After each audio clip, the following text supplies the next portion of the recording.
Hello, friends, and welcome back to another set of malicious compliance stories. Our next story follows a county recycling truck driver just trying to do his job until one man's rage over uncollected bins leads to a roadside showdown. But before we begin, best way to support our channel is to leave comments, like, and subscribe with the turned-on bell so you don't miss the new video every single day. Here we go. The guy who tried to fight the trash truck. I drive a truck for the county recycling program. I started working there about 4 years ago, and this story happened a few months after I started. Two things are important to the story. When I'm on the route, I drive on the passenger side of the truck in the US and operate the arm of the truck using a joystick. The arm extends out about 10 feet. We service every address in the county on a 2-week rotation. On this particular day, I was in a township that's pretty rural, lots of farmland and forests, and it's not unusual to have to drive a fair distance between bends. On the road this takes place on, I pick up in front of one house, then drive almost a half a mile before coming to 3 houses next to each other. I get to the first house and see that the recycling bins are about 75 feet from the road. They're behind the trash bins for that house. So I assume they didn't have any recycling to get picked up that day and drive to the next house.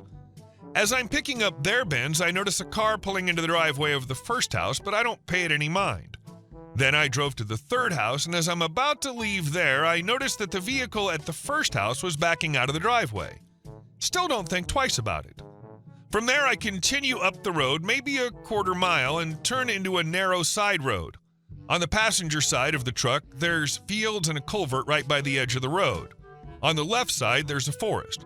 The street's fairly narrow, and with the culvert so close to the edge of the road that I'm on, I'm focusing on staying in the center of my lane. Suddenly, the car from that first house passes me, and when it gets in front of the truck, he slams on the brakes. I ended up stopping about 2 feet from his car. Guy jumps out and runs up to the driver's side door and starts pounding on it. Again, I'm driving on the passenger side of the truck. Also, I'm driving standing up. Guy realizes I'm on the other side and runs around the front of the truck and starts screaming at me. Homeowner: "Why didn't you pick up my recycling?" Me: "You mean the bins that were 75 feet away from the road? The arm doesn't reach that far." HO: "You should have gotten out of the truck and got them." Me: "We're not allowed on homeowners' property for insurance purposes." HO: "Well, I just got out of local heart and lung hospital, and I can't bring them to the road myself. How else are they going to get picked up?" Now, mind you, this guy is screaming at me the entire time, red in the face, over recycling. Is it any wonder why he was in a hospital that specializes in heart problems?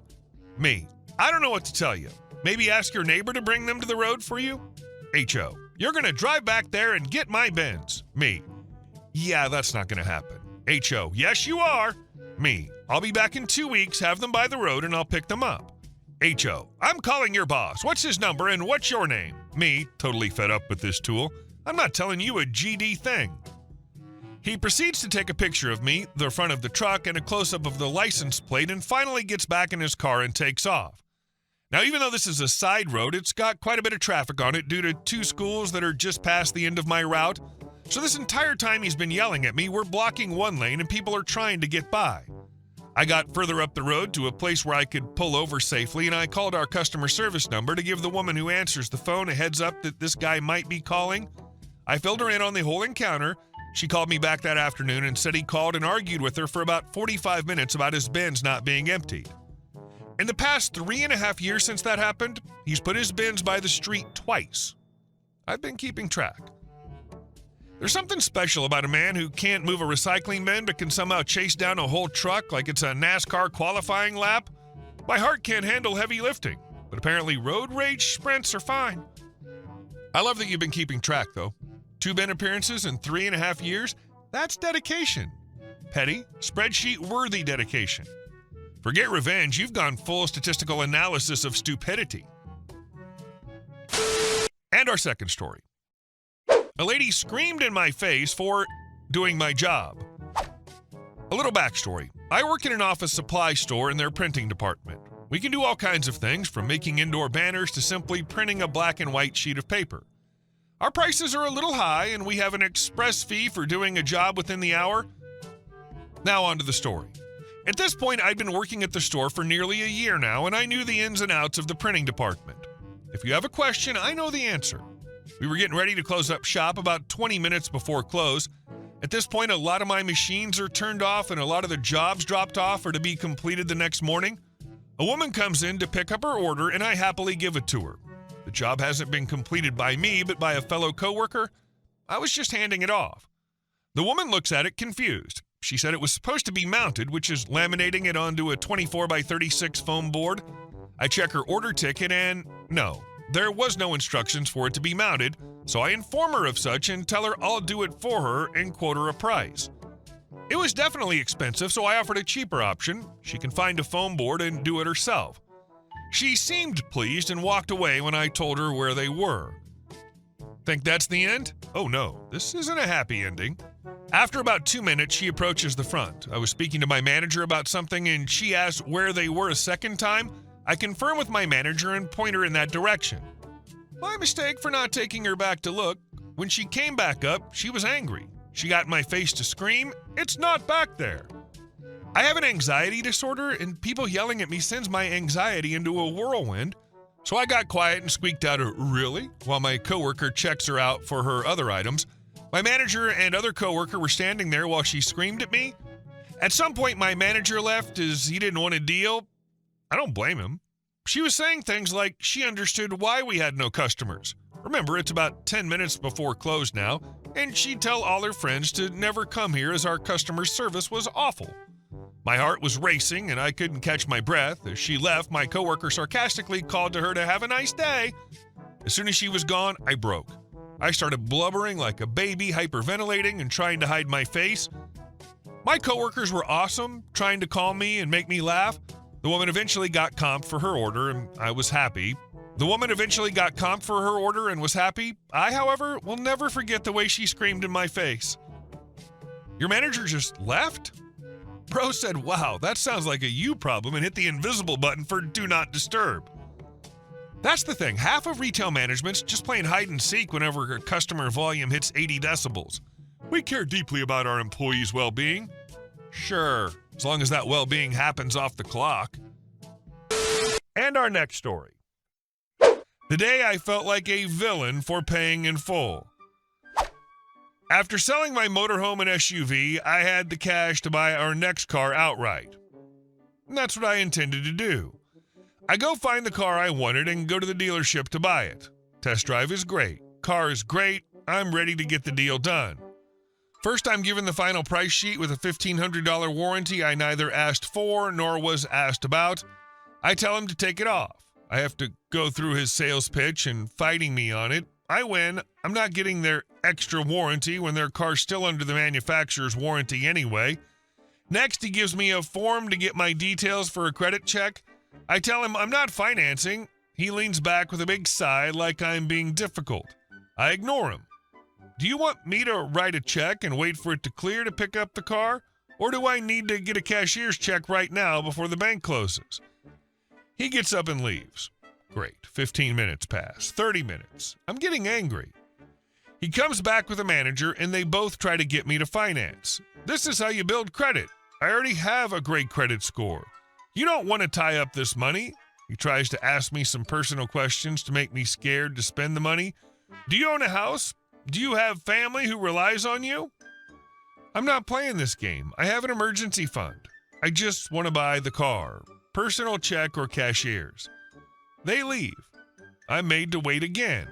I get this is their sunk cost fallacy scheme. The more time I waste trying to do this, the more likely I'll be to see it through. But I'm fed up. I get up to leave, and he catches me on the way out. Are we doing this or what? I say. He's apologetic and lures me back to the negotiating room. Then he acts like I just killed his dog and says he lost the warranty money, and now he's going to lose the financing money. I like you, I really do, but I've got to feed my kids like everyone else. Can you just work with me?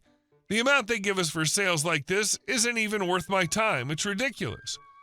I literally had to get up to leave again before he would finally take the check. I really should have walked out. Can you imagine being made to feel like an a-hole when you're buying a whole damn car?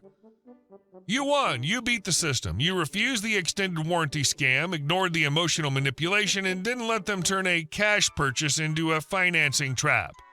They'll probably complain about difficult customers over beers that night, but you walked away with your dignity, your money intact, and a car that's truly yours. Honestly, next time I'd love to see you bring a friend just to watch their faces when you say, "I'm paying in full," and they realize they can't upsell a single thing. The look on that salesman's face when he had to accept your check must have been priceless. And our last story. Karen threatens her military husband while trespassing on my property. When my husband and I bought our new place in North Carolina, it still smelled like sawdust and fresh paint. Half the home's empty, half still under construction. 2 months after moving in, I was out front with my boys planting shrubs and ground cover. The soil was stubborn, heavy with that Carolina clay that sticks to everything. But I was determined to get the garden looking decent. Our lot sat at a slope, bordered on one side by a shallow drainage ditch.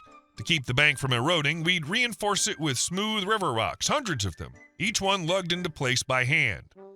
I'd gone inside to grab lemonade when my oldest son came flying through the door, face pale. "Mom, there's a lady outside. She's stealing our rocks." I thought he was joking, but when I got there, sure enough, there she was, mid-40s, sun visor, minivan idling by the curb, in my yard. She was prying up the rocks from the corner by the road and stacking them into a plastic bin like she was shopping. "Excuse me," I called. "What exactly do you think you're doing?" She didn't even look up. "Taking these rocks for my garden." "You're taking my rocks?" "They're not yours," she said, annoyed. "The builder said I could have them." I raised an eyebrow. "The builder doesn't own this land anymore. I do. And you're standing 3 feet inside my property line." She huffed, hands on hips. "I don't care what you think you own. These rocks are part of the development. Everyone's allowed to take them." "Lady," I said, stepping closer, "those rocks are what's holding my yard together. You're stealing from me." Her face went red. "You need to calm down," she said sharply. "You're overreacting." "No, you need to get off my property," I said, pointing toward the road.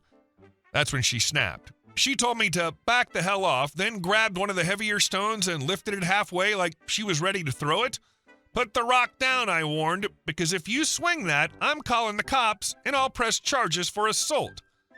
Something in my tone must have hit because she froze, then slowly lowered it. "My husband's a staff sergeant," she blurted suddenly, puffing herself up. "You're going to regret this when he finds out who you mouthed off to." "Oh, perfect," I said, smiling tightly. "Now I know his name and rank, I'll make sure his command gets a full report that his wife trespassed, stole from a military family, and threatened violence in front of kids. Have a nice day, Karen." Her mouth opened and closed like a fish out of water, but she had nothing left to say. She stomped to her van, tossed the stolen rocks out of the bin, and peeled out of the cul-de-sac in a cloud of dust. When my husband came home later that night, the kids were practically bouncing with excitement to tell him how Mom yelled at a crazy lady. He gave me that long, suffering look, the one that says, "Please tell me this isn't going to make the neighborhood Facebook group." I told him what happened, and his expression shifted from exasperation to recognition. "You're not going to believe this," he said. "I know her husband. He's at the same base." 2 days later, there was a knock at the door. It was Staff Sergeant Karen himself, looking mortified. He apologized profusely and spent the entire Saturday helping my husband restack the rocks his wife had ripped up. I didn't have to lift a finger. After that, she avoided me like the plague. She'd cross the street rather than walk past our yard. You just know this woman thought Staff Sergeant was going to be her Uno reverse card? Like, I can't be wrong. My husband wears camouflage. The best part's how fast that power trip crashed from, "I know people in uniform," to, "Please don't tell my husband." And props to the Staff Sergeant. And showed up, humbled, restacked every rock. Probably went home and told her, "Next time you see that lady, salute her." Hey guys, thank you all for watching the video. I'll see you in the next one.